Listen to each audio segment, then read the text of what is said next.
Hai guys, ketemu lagi di ibadah khusus mahasiswa Campus Connection. Gak kerasa ya, kita udah ada di minggu keempat bulan Oktober. Gimana nih kuliah dan kesibukan lainnya? Semoga semuanya berjalan dengan baik dan lancar ya. By the way, buat kalian yang baru pertama kali join ibadah ini, welcome ya. Jangan lupa untuk claim special gift dari kita. Nah, gak kerasa nih, sekarang udah akhir Oktober lagi. Tapi gue yakin kita tetap bisa merasakan kasih dan kebaikan Tuhan di hidup kita. Sebagai ucapan syukur kita, gue mau mengingatkan teman-teman untuk memberi persembahan. Kalian bisa transfer ke nomor rekening di bawah ini, atau scan QR Code yang ada menggunakan aplikasi e-wallet yang ada di smartphone kalian. Selamat memberi! Oke guys, tanpa berlama-lama lagi, siapin posisi ternyaman dan catatan kalian. Selamat beribadah! Sama-sama kita naikkan pujian ini untuk Tuhan. Teman-teman yang percaya bahwa Allah kita Allah yang dahsyat. Come on, make some noise for Him. Woo! Melukis cakrawala, merangkai jagat raya, pencipta alam semesta, pemilik kehidupan, sanggup menyelamatkan, dialah jalan kebenaran. Kami rindukan kuasa lawatan-Mu, kebangkitan pasti terjadi. Oh, oh, oh. Datanglah dan bertambah kuat dan berkuasa saat hati berserah.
Bapa, ajar kami untuk memiliki hati yang mau dibentuk Tuhan. Dan bawa kami untuk lebih dalam lagi mengenal isi hati-Mu Tuhan. Mengenal kehendak-Mu di dalam hidup kami Tuhan.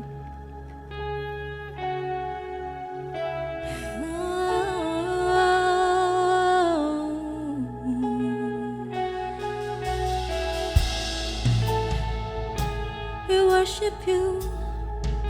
We worship you, oh God.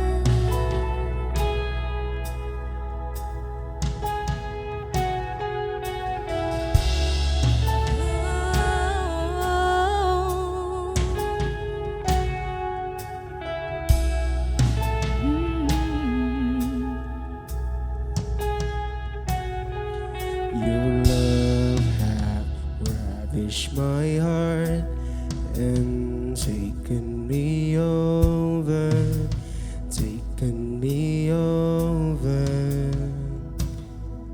and all I want is to be with you forever, with you forever. So pull me a little closer, take me a little deeper. I want to know your heart. I want to know your heart. 'Cause your love is so much sweeter than anything I've tasted. I want to know your heart. I want to know your heart.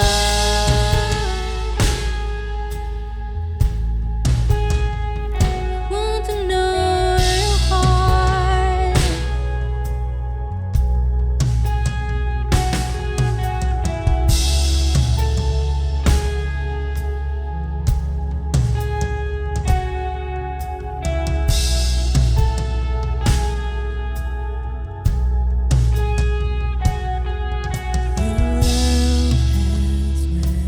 My heart and taken me over, taken me over,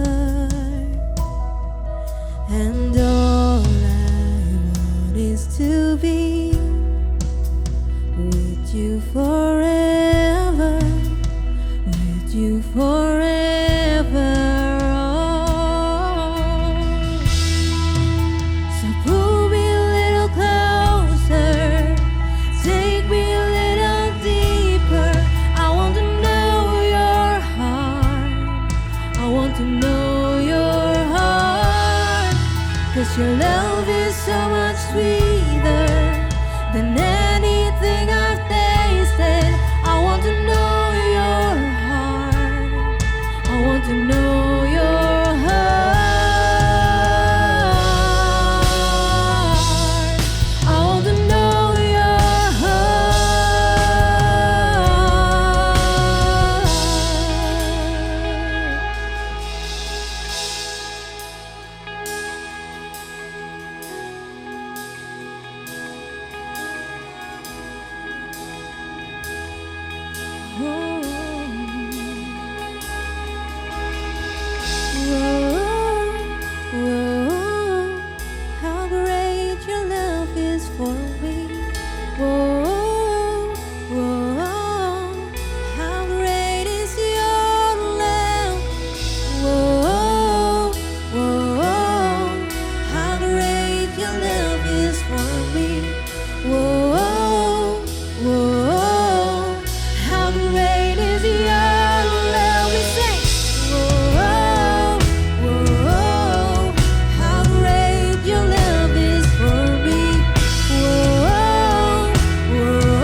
know your heart, 'cause your love is so much stronger than anything I've tasted. I want to know your heart, I want to know your heart. Oh, I want to know your heart, oh God.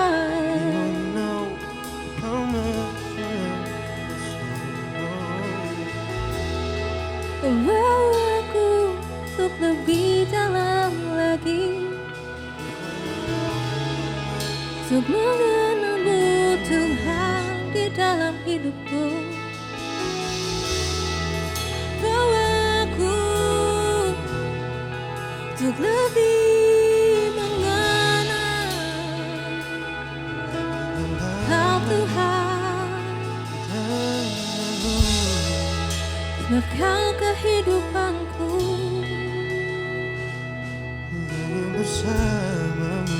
Kau yang berikanku kehidupan. Oh, ku bersyukur.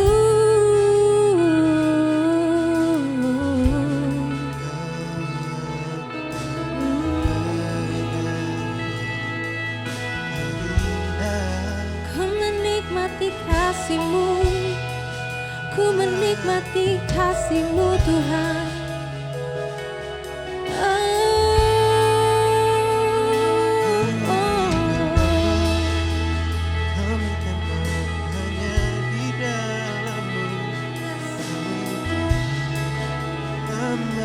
Ku mengangkat tanganku hanya untuk-Mu, Bapa, hanya untuk-Mu, Tuhanku.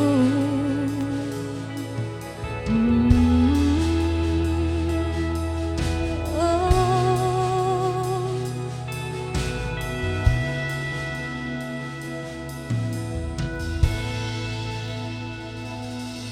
Dan ku ingin mengenal-Mu Tuhan lebih dalam dari semua yang ku kenal.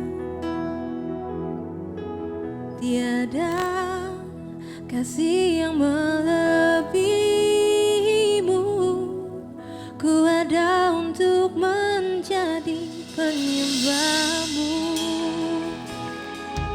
Dan ku ingin mengenal-Mu Tuhan lebih dalam dari semua yang ku kenal.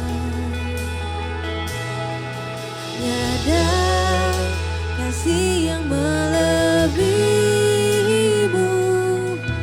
ku ada untuk menjadi penyembah-Mu.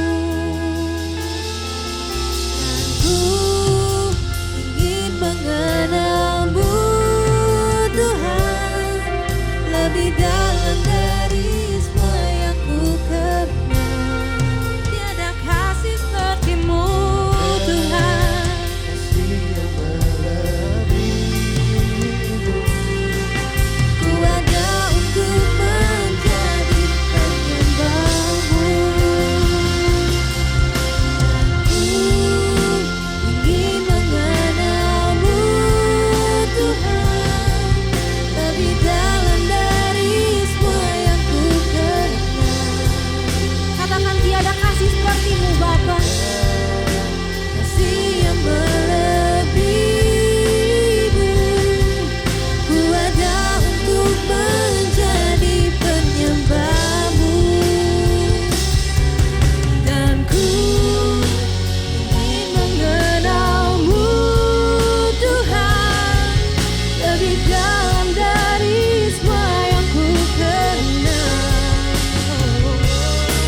guys, kita mau tanya beberapa teman kita tentang topik Ohana hari ini. So, check this out. Terkadang gue masih menjadi orang yang fake. Maksudnya gue tahu identitas tapi gue nggak pernah ngelakuin identitas tersebut. Aku sendiri terkadang suka ngerasa insecure dan ngerasa diri lebih rendah dari yang lain. Bicara tentang identitas, kadang aku suka merasa tertekan dengan ekspektasi orang-orang sebagai identitas aku. Kadang tuh gue suka mempertanyakan identitas gue ketika diberikan masalah. Contohnya ketika ada masalah, gue tahu kalau gue tuh udah dimenangkan oleh Tuhan. Tapi gue tetap aja merasa seperti orang gagal.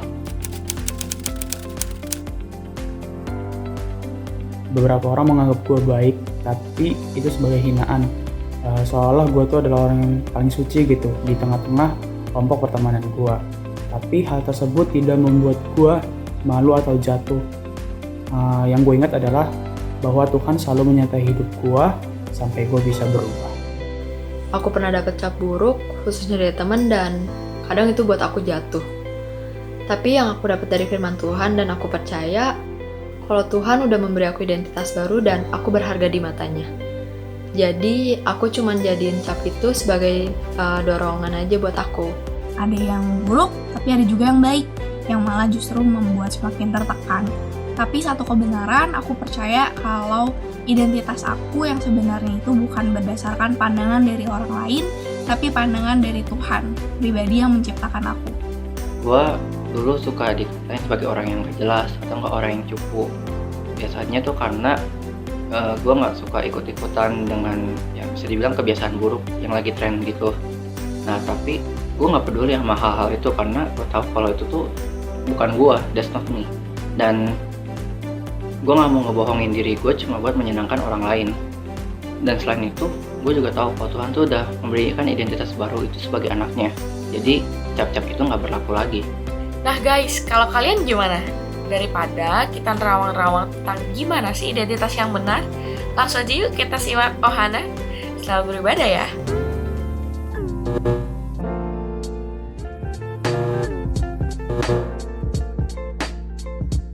Halo semuanya, balik lagi di Ohana, obrolan hangat anak muda. Nah, wah, Pet, lu kenapa pakai helm gitu? Bukan helm, Oh, ini bukan. namanya face shield. Face shield. Kenapa pakai ini soalnya? Kan kita ketemu nih, tapi tetap kita melayani dengan protokol kesehatan Betul, tentunya. betul.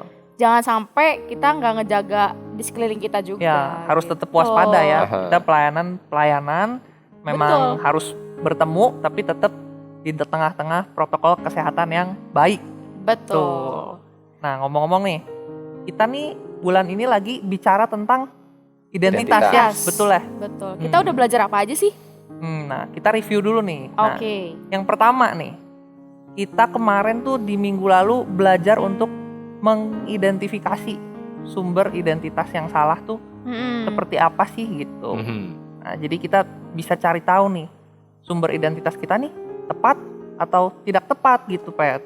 Iya. Dan yang kedua, kita bertobat dari identitas yang salah. Bertobat tuh gimana? Kita sebagai manusia tuh punya pilihan Ya, juga loh betul. atas hidup kita ini dan mengambil tanggung jawab juga gitu ya. Jadi bukan berjalan dengan identitas yang kata dunia, tapi yang benarnya tuh gimana? Ya, nah dari yang tadi lu bilang ya, Pet, kita waktu punya identitas yang benar, kita bisa mengalami yang namanya pertumbuhan itu gitu. Yes, betul. Nah, itu kan tentang yang kemarin-kemarin nih. Betul. Ya. Hari ini kita mau membahas tentang menguji hati. Wow, topik yang lain lagi nih. Iya, identitas menguji hati. Gimana tuh ya? Gimana nih? Kita tanya dulu nih ke Kak Jeff. Kak Jeff, memang sepenting itu ya untuk membahas tentang identitas buat setiap kita? Ya, tentunya sangat penting bagi kita. Kalau boleh saya pakai ilustrasi, kisah seekor gajah kecil. Ketika dia bertumbuh, sang pawang mengikat kakinya dengan seutas tali dan di ujung yang lainnya diikatkan pada sebuah patok. Karena dia masih kecil, dia coba berlari ke sana kemari, tetapi tertahan oleh tali dan patok yang terikat pada patok tersebut. Sehingga praktis dia hanya berlari paling jauh ya sepanjang tali dan ada di sekeliling dari patok tersebut. Nah, tetapi seiring dia bertumbuh, gajah itu kita tahu persis, makin dia dewasa, badannya makin besar, tenaganya pun makin besar. Ya. Nah, tetapi pada kenyataannya ternyata gajah itu tetap saja berjalan hanya di sepanjang daripada tali yang ada dan di sekeliling patok tersebut. Sekalipun sang gajah berubah menjadi gajah yang dewasa, gajah yang besar, gajah yang kuat, tetapi ternyata responnya, cara dia bertindak tidak berbeda dengan sewaktu dia masih kecil. Kenapa ini bisa terjadi? Sederhana, karena sang gajah walaupun bertambah dewasa, badan bertambah besar, tetapi cara dia melihat dirinya bukan sebagai seekor gajah yang dewasa, yang besar, yang kuat, tetapi dia tetap melihat dirinya sebagai seekor gajah yang kecil. Sehingga sekalipun dia mampu sebenarnya untuk lepas dari ikatan tersebut, pada kenyataannya dalam tindakannya dia tidak pernah lari ataupun berusaha keluar dari ikatan tersebut. Nah, itulah kekuatan dari identitas. Wow. Sehingga kalau kita tidak punya identitas yang benar, maka kita hidup kurang lebih seperti seekor gajah tadi. Punya kemampuan, sebenarnya bisa melakukan banyak hal, tapi terikat dan tidak merasa tidak bisa melakukan apapun di dalam kehidupan kita. Wow, sangat menentukan ya berarti identitas itu di dalam kehidupan kita. Nah, tapi Kak, kalau dengar tentang identitas nih, mungkin untuk orang yang punya identitas yang salah, belum dipulihkan, cukup menarik dan penting ya untuk mengalami. Nah, tapi mungkin ada beberapa orang yang sudah pernah dengar, sudah pernah ngalamin pemulihan mungkin. Apakah masih perlu gitu mendengar hal ini gitu Kak? Iya. Nah, ini begini, kita perlu untuk selalu, bukan cuma barang untuk orang yang baru pertama kali bertobat terima Yesus, doang ya berarti ya. Bukan cuma untuk beberapa teman-teman yang tahu persis langsung, wah ya memang saya punya masalah dengan identitas, tetapi bahkan untuk sampai hari ini, bahkan untuk saya pun, untuk Ijong, untuk Patty, dan untuk setiap daripada kita untuk selalu mengecek diri kita, apakah kita sedang melihat diri kita dengan identitas yang benar atau enggak. Karena tahu belum tentu melakukan. Wow. Sudah pernah mengalami terobosan dalam hal tersebut, tetapi untuk hidup di dalamnya itu satu hal yang lain juga. Sehingga kita perlu senantiasa mengecek apakah kita ini memang melihat diri kita dan melihat dunia dengan cara pandang yang benar. Nah, ini alasan kenapa akhirnya judul untuk pembahasan kita hari ini adalah bicara tentang menguji hati. Oke. Menguji hati. Kalau tadi Kak Jeff udah bilang tahu tuh gak cukup gitu ya. Karena tahu doang tuh gak cukup dan kita tuh perlu waspada ya Kak. Apakah nanti jadinya identitas kita tuh bergeser ikut arus dunia atau sebenarnya identitas kita yang sebenarnya gitu. Nah, ngomong-ngomong kayak gitu nih Pat, bergeser. Sering orang tuh labeling gitu ya, kayak kita udah tahu identitas yang bener, dicap yang salah, dicap yang beda gitu. Betul. Padahal kita bisa lulus mata kuliah ini, tapi dibilangnya, udahlah lu mah gak akan bisa lah, ngulang aja bareng sama gue tahun depan misalkan kayak gitu. Iya. Banyak ya, dibilang males lah, dibilang lu kayaknya emang orangnya tuh pemarah banget, jadi kayaknya mau sampai gimana pun lu tuh udah kayak gini terus gitu. Ya jadi cap dan kemudian akhirnya dan itu kan tidak cuma sekali, tetapi dunia itu secara terus menerus, bahkan lewat internet, lewat informasi media yang kita terima, lewat handphone, tren terkini tentang fashion, tren terkini kecantikan, apa saja semua berusaha untuk membentuk pola pikir kita. Nah, jangan-jangan kita sudah bergeser pada saat ini gitu, walaupun kita melayani, walaupun kita tahu teorinya, tapi jangan-jangan kita sudah mulai menilai diri kita seperti apa yang dikatakan oleh sosial media yang ada. Nah, ngomong-ngomong soal banyak tab, banyak label nih Kak di tengah-tengah kehidupan kita, bagaimana sih cara kita menjaga identitas kita di tengah labeling yang ada gitu? Soalnya kan nggak mudah juga gitu. Ya, perlu kita ingat begini, selalu ada bagian Tuhan, ada bagian kita. Ya. Gitu. Tuhan sudah memberikan identitas yang baru bagi setiap orang percaya. Dari mana kita tahu ya lewat pengorbanan Kristus di atas kayu salib. Itu simbol di mana manusia lama kita itu disalibkan bersama-sama dengan Kristus, dikuburkan, dan kemudian Kristus bangkit pada hari yang ketiga.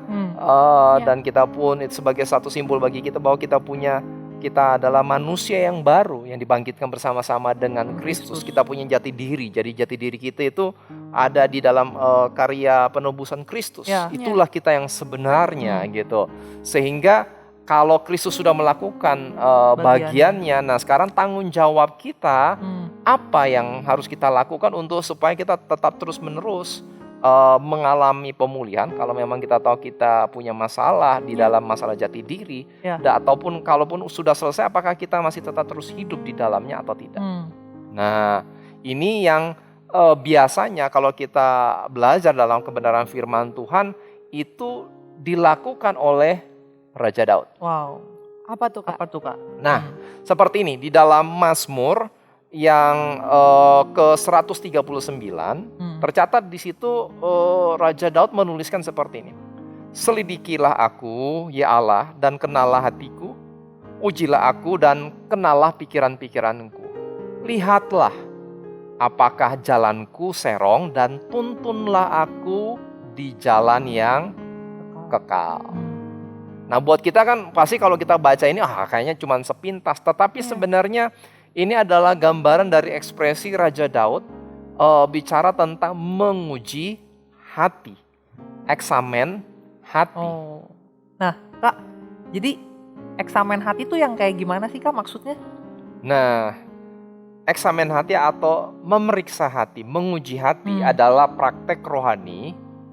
Maksudnya praktek rohani artinya kegiatan-kegiatan yang menolong kita untuk membangun kerohanian. Contoh kalau kita ibadah minggu, atau kita ambil waktu saat teduh, membaca firman Tuhan, merenungkan firman Tuhan, ataupun bahkan berdoa. Nah itu praktek rohani yang menolong pertumbuhan kerohanian kita. Nah praktek eksamen hati ini adalah praktek rohani yang mendorong kita untuk bersikap terbuka terhadap kasih Allah yang menjamah bagian hidup kita yang hancur atau berdosa. Dengan tujuan supaya kita bisa mengalami transformasi, mengalami perubahan karena zaman Tuhan tersebut. Nah inilah yang disebut menguji hati. Menguji hati, oke. Bisa tolong digambarin gak Kak pentingnya eksamen hati di tengah labeling yang ada gitu dalam hari-hari ini? Maksudnya begini Pat, karena hidup ini kalaupun kita tahu kebenaran firman Tuhan, hidup ini gak ideal.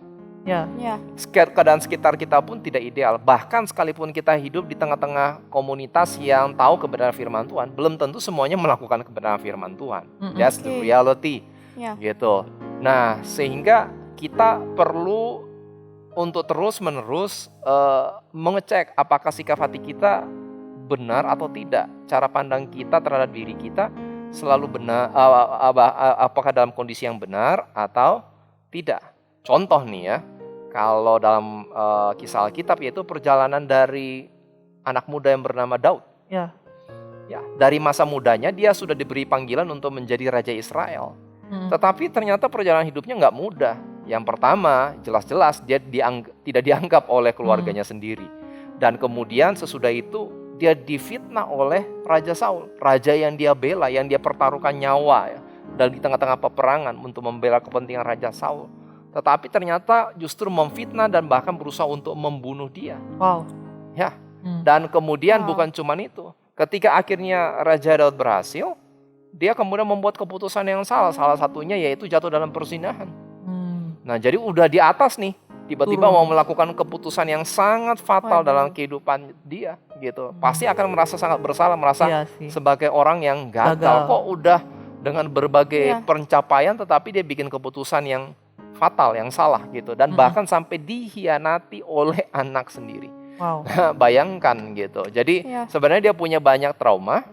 Kalau mau dicarikan alasan, dia punya keadaan yang bisa dipakai untuk menuding dia bahwa dia bukan raja yang baik, raja yang kalah seperti itu, dan bahkan punya kekecewaan tersendiri terhadap keluarga gitu. Nah, tetapi justru Raja Daud kita tidak melihat dia menunjukkan dampak dari cara citra diri yang salah. Tetapi justru dia lewat Mazmur 139, dia tunjukkan bagaimana dia bisa memaintain, menjaga sikap hatinya. Yaitu dengan disiplin untuk mengeksamen diri, menguji hati. Apa yang tidak beres dari hatinya. Bukan dengan tujuan menantang Tuhan. Tuhan, coba cek aku. Kalau bisa menemukan kesalahanku. Enggak, tetapi tujuannya adalah kalau Tuhan temukan kesalahan dan Tuhan bukakan kepadaku, tolong bawa aku untuk mengalami pemulihan di dalamnya. Nah ini penting, ini penting karena sekali lagi kita berada di dunia yang tidak ideal. Cap itu banyak lewat sosial media, prinsip-prinsip yang salah disebar, lewat perkataan orang, lewat perkataan teman-teman, saudara, keluarga, sehingga labeling-labeling yang salah ini jangan sampai kita adopsi dan kemudian kita jadikan cara pandang pribadi kita. Bahaya sekali. Wow, penting banget ya buat kita untuk mengeksamen hati nih. Nah tapi Kak, apa sih dampaknya waktu kita memilih untuk udahlah jalan aja bodo amat, orang ngomong apa, gua nggak akan kepengaruh lah, maju terus gitu. Jadi kita memilih untuk udahlah nggak perlu eksamen hati gitu. Nah kalau kita tidak secara berkala punya disiplin untuk menguji hati kita, tanpa sadar kita biasanya akan bergeser dari cara pandang yang tepat sebagaimana yang Tuhan lihat atas diri kita. Akhirnya kita mulai mengadopsi. Kita boleh tahu kebenaran, tapi kalau kita tidak menguji, mengecek berkala, lama-lama kita mulai mengadopsi prinsip-prinsip tersebut.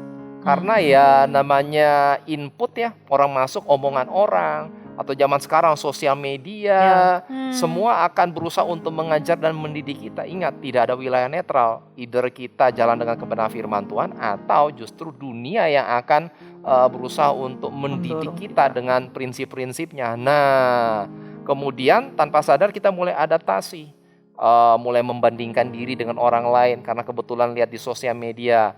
Mulai adaptasi nih karena kebetulan film yang kita sering nonton tanpa sadar, walaupun gak dosa-dosa amat sih, tapi ya kita habisin waktu dengan film-film tersebut, akhirnya mulai membentuk cara pandang yang salah terhadap relasi, cara pandang terhadap diri kita. Nah kemudian kita geser dan kemudian pada akhirnya kita berakhir dengan melihat diri kita dengan standar film, dengan standar sosial media, dengan standar apa kata orang-orang di sekitar kita. Sehingga kita perlu berhenti sebenarnya, eksamen hati, supaya kita punya waktu untuk memfilter kejadian, perkara tertentu, perkataan tertentu dalam kehidupan kita. Oke, jadi akibatnya tuh ternyata bisa sejauh itu ya. Jadi geser fokusnya tuh bukan lagi filternya tuh gak jalan gitu ya. Oke, berarti penting banget. Dan gimana sih langkah praktisnya untuk melakukan eksamen hati, Kak? Nah, untuk melakukan eksamen hati ini secara praktisnya kita udah mulai masuk ke hal yang lebih praktis lagi buat setiap daripada kita. Langkah yang pertama yang perlu kita lakukan adalah khususkan waktu. Khususkan waktu untuk eksamen hati. Kita tidak bisa lakukan itu asal lewat saja, tetapi ambil waktu yang teduh buat kita, malam hari kah atau pagi hari kah yang memang pas buat kita. Dan kemudian yang kedua yaitu berdoa minta tuntunan Tuhan untuk menyelidiki hati kita. Jadi doa, minta Tuhan. Mungkin kamu yang agak curigaan, aduh nanti gua dimarahin Tuhan atau apa. Tuhan itu ingin yang terbaik untuk kehidupan kita. Betul. Jadi buang stigma negatif bahwa Tuhan kalau begitu nemuin, wah gua pasti dihakimin sama Tuhan, gua pasti dihancurin sama Tuhan. Itu cara pandang yang salah. Kita justru perlu datang dengan rasa percaya kepada Tuhan. Selidiki hatiku Tuhan. Tuntun aku, bukakan kalau sisi cara pandang yang sudah salah dalam kehidupanku, prinsip-prinsip yang salah dalam kehidupanku. Dan kemudian baru kita masuk ke yang ketiga. Coba merefleksi hari itu, berefleksi, mengingat kembali kejadian-kejadian apa yang kita sedang alami dalam hari tersebut, dan kemudian keputusan-keputusan besar apa. Karena kadang-kadang kan sulit tuh ngingat yang hal-hal yang kecil. Tapi mulailah dulu dari hal-hal yang besar yang terjadi selama 1-2 hari tersebut. Ingat, ada apa? Ada konflik kah? Ada keputusan penting kah yang kita ambil? Contoh, jangan-jangan sebenarnya ada tawaran pekerjaan deal yang sebenarnya kita bisa ambil, tapi kemudian kita tolak hanya karena kita ngerasa kita nggak mampu. Atau mungkin sebenarnya kita ada kesempatan untuk meminta tolong kepada teman kita soal studi tertentu yang rasanya kita perlu bantuan, tapi kemudian kita tunda dan kemudian kita tidak lakukan karena kalau begitu dicek punya cek, karena gua malu, takut kelihatan bodoh. Bisa jadi kan? Atau mungkin saja pertengkaran kita dengan orang tua kita umpamanya gitu. Dan kita coba cek apakah ini hanya sekedar pertengkaran biasa atau jangan-jangan pernah ada luka di masa lalu yang belum selesai dengan mama ataupun papa. Kemudian hanya karena masalah selisipan sedikit jadi membesar hari itu gitu. Nah, kita perlu merefleksi diri untuk hal itu. Refleksi diri ya. Tapi kalau konfliknya kayak cuma sekali gitu, belum tentu kan Kak, mungkin ya kebetulan lagi memang lagi bete terus ribut, lagi apa terus ribut gitu. Mungkin ada cara lain nggak Kak mungkin yang supaya kita bisa lebih mengkerucutkan lah gitu. Apa sih sebetulnya yang perlu kita beresin di tengah? Nah, kalau ibarat pohon, ada buahnya, ada akarnya. Nah, kejadian sehari-hari itu bisa jadi seperti buah. Gitu. Nah, seringkali kita sibuk sama buahnya. Padahal kalau kita pikir, sudahlah, biarin aja lah. Seperti itu gitu, seringkali kita lakukan. Tetapi sebenarnya yang harus kita pikirkan adalah dari kejadian ini, apakah ini ada pola yang berulang atau tidak. Nah, ini yang bagian yang berikutnya waktu kita menguji hati dan merefleksi dengan kejadian hari itu. Apakah ini dalam 1 minggu ini atau dalam 1 bulan terakhir ini untuk ketiga kalinya ini kejadian. Saya menghindar dari orang, saya menutupi diri untuk nggak minta tolong, gengsian, atau saya minder, menghindar dari orang terus menerus. Ini berulang dalam 1 bulan ini berapa kali? Kalau cuma sekali mungkin saja kita lagi memang lagi salah gitu. Tetapi kalau berulang kali ada pola, nah ini bisa jadi ada akarnya yang kita perlu beresi dari cara pandang kita terhadap diri kita. Nah, kita harus cari tahu. Jadi nggak berhenti sampai di buahnya aja gitu ya, tapi harus ditelusuri sampai ke akarnya. Betul. Sakit hati sama orang bisa jadi hanya karena salah paham, tetapi bisa jadi karena sudah ada sejarahnya terlebih dahulu. Gitu. Nah, kalau kita udah punya dendam, sakit hati, kemudian sempat saya singgung dalam khotbah 2 minggu yang lalu, yaitu victim mentality. Kita akhirnya jadi orang, gue memang gak bisa berurusan sama lu gitu, pokoknya gue yang selalu jadi korban. Akhirnya kita udah gak mengalami terobosan dalam hal relasi, karena kita udah bilang pokoknya apa-apa gue pasti yang korban lah, apa-apa gue pasti korban. Gue gak bisa bikin apa-apa lagi. Tidak mau merubah keadaan karena merasa selalu jadi korban. Nah, ini yang jadi masalah gitu. Nah, yang berikutnya yang paling penting kemudian diikuti dengan perenungan firman Tuhan kembali. Gitu. Ada 1 ayat nih buat kita di dalam 2 Korintus pasal yang ketiga ayat yang ke-18. Ini buat Ijong, Peti, dan buat setiap teman-teman yang ada di rumah. Dikatakan seperti ini. Dan kita semua mencerminkan kemuliaan Tuhan dengan muka yang tidak berselubung. Garis bawahi, mencerminkan kemuliaan Tuhan. Kemudian saya lanjut. Dan karena kemuliaan itu datangnya dari Tuhan yang adalah Roh, seiring kita merefleksikan kemuliaan Tuhan, maka kita diubah menjadi serupa dengan gambarnya dalam kemuliaan yang semakin besar. Ada pemulihan, ada kemuliaan yang semakin besar. Tetapi gimana caranya? Yaitu mulai dengan mencerminkan kemuliaan Tuhan. Nah, kalau bicara tentang cermin itu tugasnya memantulkan objek yang ada di depannya. Harus ada di depannya. Gitu. Kalau objek itu tidak ada di depannya, maka dia nggak akan memantulkan apapun juga.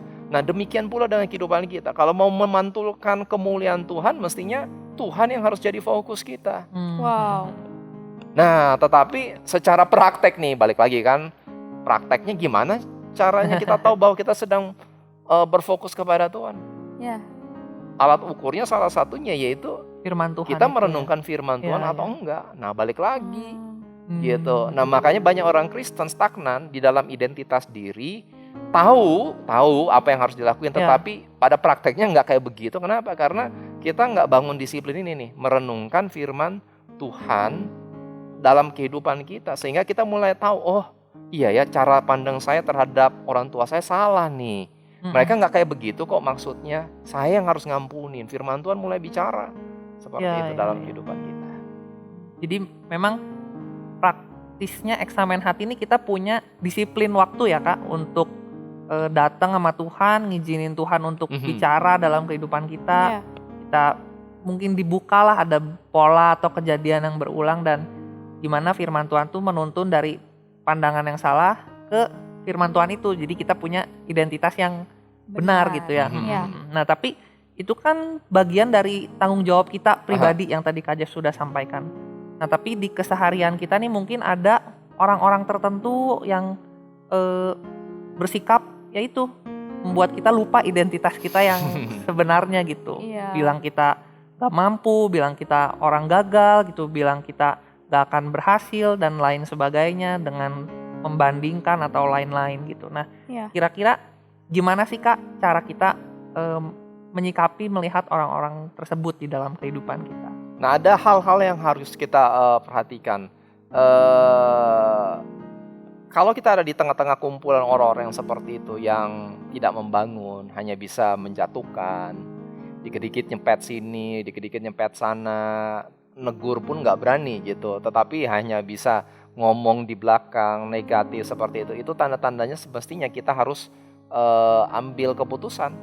Kalau itu memang malah menyeret kita turun, lebih baik kita harus mencari kumpulan orang-orang lain yang memang bisa build you up, yang bisa membangun kehidupan kita. Ya, Tetapi kembali lagi ini konteksnya, kalau memang benar-benar ya tidak ada yang ideal dalam hidup ini, kita pasti akan bertemu dengan orang-orang yang atau orang-orang yang coba bikin cap, menghakimi kita, gitu aja nggak bisa, katanya orang Kristen, pokoknya apa aja lah, berbagai versi lah gitu. Tetapi kalau itu sudah sangat mengganggu kehidupan kamu, it's time for you to get out. Cari kumpulan yang benar-benar bisa menolong kamu membangun kehidupan kamu. Tapi Kak, tadi kan Kak Jeffrey bilang tidak membangun gitu. Berarti kalau ada yang nggak cocok, nggak nyaman atau bentrok, bertengkar gitu, berarti bisa tinggalin langsung aja gitu ya Kak. Kan daripada nih jadinya malah kita udah empet liatnya jadi marah-marah, kan nggak sesuai dengan identitas yang sabar, murah hati gitu-gitu. Tidak sombong. Ya tinggalin aja dong berarti. Nah. Bedain. Oke. Gimana dong? Bedain antara masalah, oke, yang kadang-kala bikin kita tidak nyaman, dengan bicara tentang menjatuhkan kita, yang menghancurkan jati diri kita. Oke. Ya. Bedakan itu dua hal. Oke. Masalah, ketidaknyamanan bisa dipakai oleh Tuhan justru untuk membangun kehidupan kita. Wow. Tetapi obrolan, omongan, hinaan, omongan yang merendahkan, kalau itu dan kita ada di tengah-tengahnya dan terus-menerus dibangun seperti itu, kita harus make choices. Gitu. Kita harus membuat pilihan yang jelas di dalam kehidupan kita. Keluar dari situ, cari komunitas yang tepat untuk bisa membangun kamu. Ingat, hidupmu berharga. Iya, karena kalau nggak selamanya bentrok itu tentang menjatuhkan ya Kak. Bisa aja kita ditegur lewat teguran ada maksud itu. baik ya Memang. untuk ngomong, ngingetin Iya. kita. Kak Jeff juga tadi sempat mention mungkin Tuhan pakai adalah orang-orang tertentu yang bicara gitu untuk kita Iya. bisa tahu identitas kita nih ternyata salah gitu kayak gitu, dan mungkin itu justru bikin terjadinya konflik, tapi bukan berarti gak nyaman itu berarti harus kita tinggalin ya berarti. Kita harus lihat dulu nih, tujuannya mau membangun kita atau justru mau menghancurkan kita. Oke. Berarti kita memang perlu kontrol ya Kak. Kayak kita bisa dengar banyak hal tapi kita perlu pilih gitu mana yang kita mau benar-benar dengar gitu. Orang-orang yang meneguhkan, membangun kita, punya identitas diri yang benar, atau kita mengizinkan gitu. Ya udahlah diomongin jelek terus jadi sampai akhirnya percaya ya udahlah gue mah memang orang gagal, emang orang jelek kayak gitu-gitu. Nah saya mau tanya nih Kak, untuk kita bisa kontrol nih, untuk kita bisa punya orang-orang yang membangun nih, kira-kira gimana nih Kak caranya untuk praktisnya gitu? Nah, berarti ya kita harus bangun relasi, suka atau nggak suka dalam kehidupan kita. Orang-orang seperti itu tidak akan datang tiba-tiba dengan sendirinya dalam kehidupan kita. Ya. Makanya engkau harus, kita setiap daripada kita lah, kita harus perhatikan dengan siapa kita bergaul, gitu. Jangan ngabisin waktu dengan orang yang hanya bisa merendahkan kita, gitu. Ingat ya, beda antara menegur dengan merendahkan, gitu. Jangan sampai karena nggak nyaman kita langsung anggap ini orang merendahkan. Tapi ingat, kita lihat, gitu. Nah, orang-orang yang merendahkan kita, ya just talk you down, gitu. Lu nggak mampu, udah tahu diri dikit, lu memang nggak bisa bikin apa-apa, yang gini. Jangan habisin waktu dengan orang-orang seperti itu, gitu. Tetapi bangun hubungan dengan orang-orang yang bisa ngomong, build you up, ngomong, gue percaya lu bisa lebih baik daripada ini. Gue ngeliat ada potensi dalam kehidupan lu. Lu nggak sejelek yang lu pikir kok. Nah, orang-orang yang seperti ini kita harus bangun relasi, spend waktu bareng, gitu. Nggak ada janjian ketemu, lu lagi kosong nggak? Meet up yuk, ngobrol yuk, tukar pikiran. Nah, itu yang kita perlu. Nah, masalahnya seringkali Tuhan pakai orang-orang untuk yang sebenarnya Tuhan pengen tegur dan ingatkan kita, tetapi biasanya kita malas untuk bertemu dengan orang-orang tersebut karena udah asik. Karena kita selalu prinsipnya gini, gue kan udah punya temen, ngapain juga sama orang-orang kayak begitu, gitu. Nah, itu yang akhirnya membatasi pertumbuhan kita dan membatasi cara pandang kita terhadap diri kita. Oh gitu ya Kak, oke. Nah, kalau ngomongin tentang identitas nih Kak, apakah bisa misalkan nih sebulan ya udah deh gue mau bicara eksamen hati terus-terusan ngomongin tentang identitas gue, berdoa terus nanti kedepannya udah gitu Kak. Jadi sekali itu aja bisa gak sih Kak? Nah, bicara tentang mengalami pemulihan dan kemudian melihat diri kita sebagaimana Tuhan melihat diri kita, mempunyai jati diri yang benar, ini proses perjalanan kehidupan kita, gitu. Jadi ini bukan karena kamu udah ikut kursus tentang jati diri yang sejati, dengar khotbah ini 1 bulan gitu, tiba-tiba langsung beres aja, udah nangis-nangis didoain beres, bless gitu. No. Tetapi memang Tuhan membawa kita, kalaupun kita sudah tahu kebenarannya, tetapi Tuhan ingin kita mengalaminya, oke? Bukan cuma tahu, tetapi mengalaminya. Nah, untuk mengalaminya Tuhan akan membawa kita tahap demi tahap, satu-satu gitu. ya, Seperti kayak bawang gitu, dikupas lapisan demi lapisan yang lain, gitu. Dan ini yang perlu kerendahan hati dari kita untuk mengizinkan Tuhan berproses. Bisa jadi di awal kita sudah ngalamin pemulihan tentang mungkin prinsip kita tentang cara pandang kita melihat apakah kita ini berharga atau enggak. Berharga berdasarkan pencapaian kita atau memang berharga karena Tuhan menganggap kita berharga. Itu kan dua sisi yang berbeda yang kita perlu koreksi, bahwa ya Tuhan menerima saya dan sudah mati di atas kayu salib untuk menebus dosa saya, berarti saya berharga, dan kita hidup di dalamnya di satu sisi. Tetapi bisa jadi ada di dalam season yang lain ternyata kamu bikin keputusan yang fatal. Contoh kayak Daud, Raja Daud bikin keputusan dan kemudian itu kan keputusan yang mungkin kalau kita katakan, waduh bodoh banget, kok gue bisa jatuhnya dalam hal ini lagi gitu. Dan kamu ngerasa kamu gak berharga. Dan kamu harus mengizinkan Tuhan membukakan hal ini dan kemudian lagi ya dengan hal mengalami pemulihan lagi dalam hal dari sisi ini gitu. Nah, ini yang penting untuk perlu kita membangun kerendahan hati secara berkala terus menerus gitu. Karena Tuhan belum selesai dengan kita. Tuhan mau berproses dengan kita. Gitu. Dulu sudah, tapi hari ini apakah kita masih berproses? Dan Tuhan pakai bukan cuma itu, tetapi Tuhan biasanya juga pakai komunitas untuk mengingatkan kita. Makanya saya mengingatkan sekali lagi buat semua, kita tidak cukup cuma tahu tentang Tuhan, tetapi kita harus mengalami Tuhan. Dan untuk mengalami Tuhan pun seringkali tidak cuma antara kita dengan Tuhan, tetapi Tuhan bawa kita, artinya komunitas. Untuk mengingatkan kita tentang Tuhan, bicara Saya masih kalau boleh share, dulu saya paling takut tuh kalau ke gereja. Kenapa? Karena disuruh nyanyi. Sehingga saya jarang banget untuk datang ke gereja. Karena saya punya trauma tersendiri waktu kecil nyanyi. Kemudian orang tua saya sambil bercanda ngomong, kamu gak bisa nyanyi, suaramu jelek. Dengan maksud bercanda tentunya. Tetapi karena itu orang tua saya pikir itu satu kebenaran gitu. Jadi saya trauma karena waktu datang sekolah minggu tiba-tiba disuruh nyanyi maju ke depan gitu sama rame-rame sama teman-teman. Wah itu saya trauma banget gitu. Gue udah nggak bisa nyanyi, disuruh nyanyi. Dan gereja setiap kali datang ibadah gereja itu disuruh nyanyi gitu. Berarti ini bukan tempat saya nih gitu. Tetapi kemudian saya ngalamin terobosan. Bahkan untuk hal yang sekecil itu teman-teman sel group yang ngomong gitu. Kamu nggak fales suara kamu? Kenapa kamu minder bilang suara kamu fales? Kamu nggak bisa worship leading, nggak bisa mimpin pujian di sel group.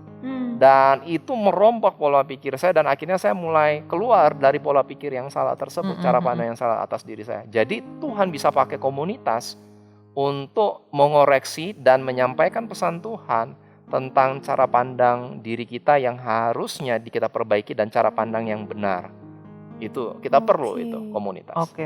Berarti memang kita diproses ya untuk identitas ini, eksamen hati, gimana kita berkomunitas juga itu kita berproses.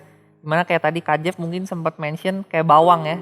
Itu satu dan butuh tadi ada namanya kerendahan hati. Gitu. Oke Kak, mungkin untuk Ohana kita cukup ya, sudah cukup dalam hari ini bicara tentang identitas. Nah mungkin kalau dari Kak Jeff sendiri apakah ada closing statement mungkin untuk kita semua? Baik, saya coba bacakan dari teman-teman, buat teman-teman, yaitu dari Mazmur pasal yang pertama, ayat yang pertama sampai ayat yang ketiga. Mazmur yang sangat penting, yang ditulis juga oleh Raja Daryl, dikatakan begini. Berbahagialah orang yang tidak berjalan menurut nasihat orang fasik, yang tidak berdiri di jalan orang berdosa, dan yang tidak duduk dalam kumpulan pencemooh. Perhatikan, bagian yang pertama itu bicara tentang relasi. Pencemooh, orang berdosa, itu bicara tentang relasi kita dengan siapa nih kumpulan kita. Tetapi yang kesukaannya ialah Taurat Tuhan dan yang merenungkan Taurat itu siang dan malam. Katakan, bicara tentang merenungkan, jadi bukan cuma sekedar baca asal, tetapi merenungkan, eksamen hati. Merenungkan apakah ini benar atau enggak, saya yang salahnya di mana gitu.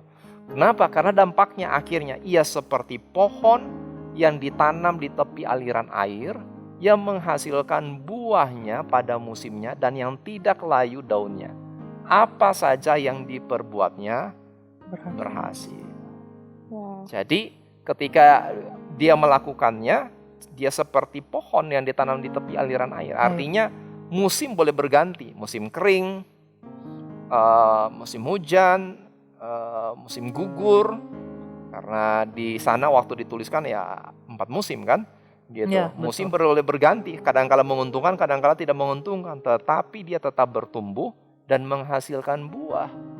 Gitu. Nah itulah bicara tentang kehidupan orang yang berpaut kepada Tuhan, yang menguji hatinya, yang membangun jati dirinya yang bersumber kepada Kristus. Nah, sehingga apapun yang dia lakukan justru berhasil. Nah, saya percaya itu janji Tuhan buat setiap daripada kita. Termasuk juga untuk teman-teman yang sedang mendengarkan talk show hari ini.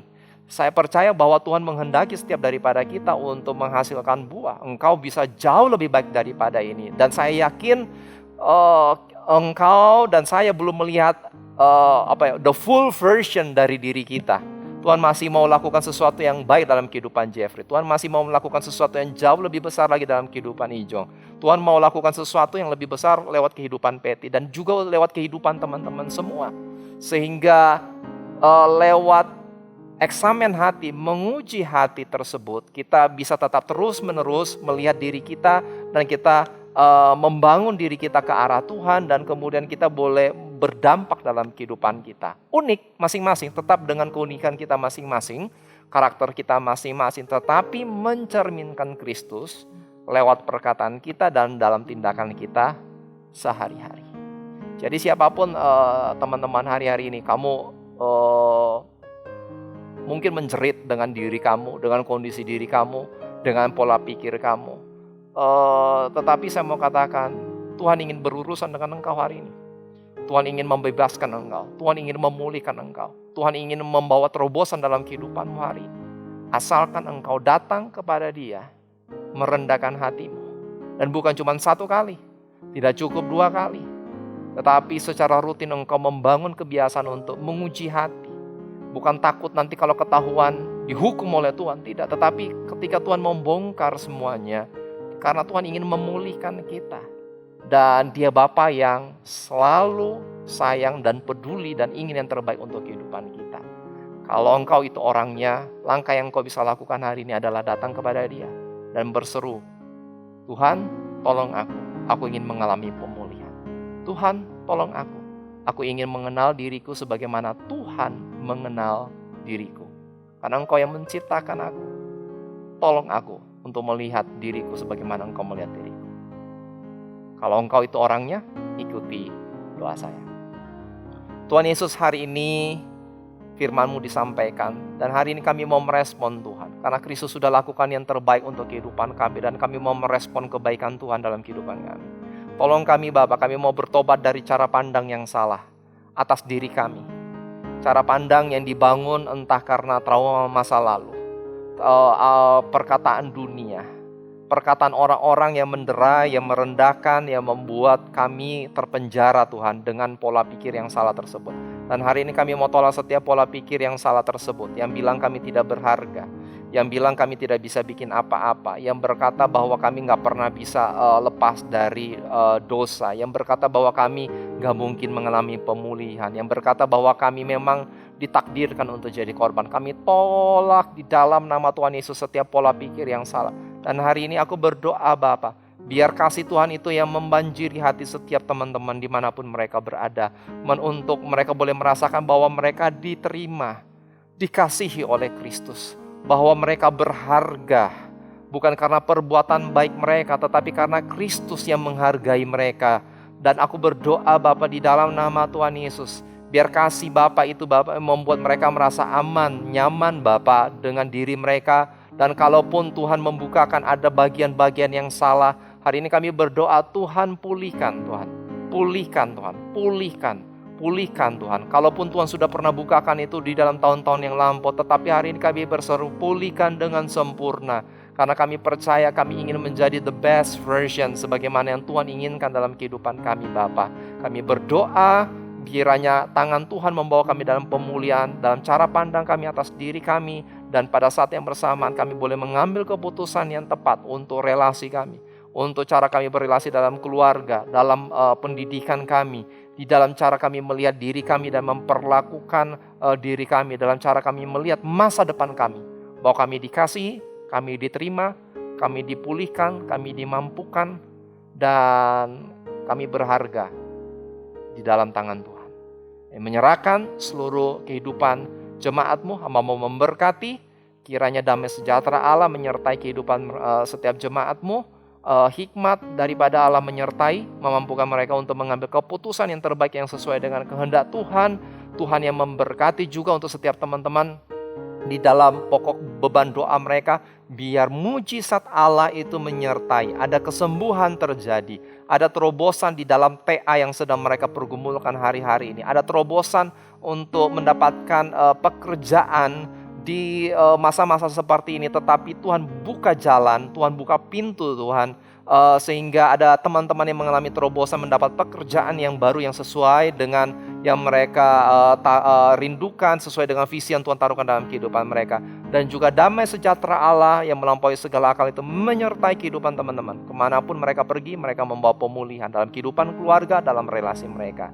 Hanya di dalam nama Tuhan Yesus kami berdoa dan mengucap syukur. Amin.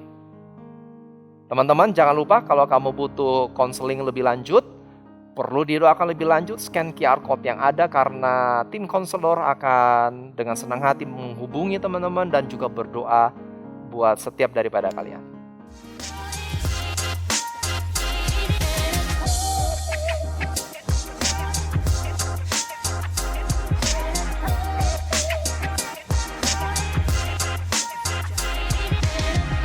Wow, lewat Ohana hari ini, gue diingatkan kembali tentang identitas kita yang benar di tengah-tengah dunia yang penuh dengan labeling.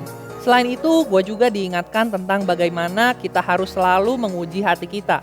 Gue yakin bukan cuma gue yang dapetin sesuatu, tetapi teman-teman di rumah juga.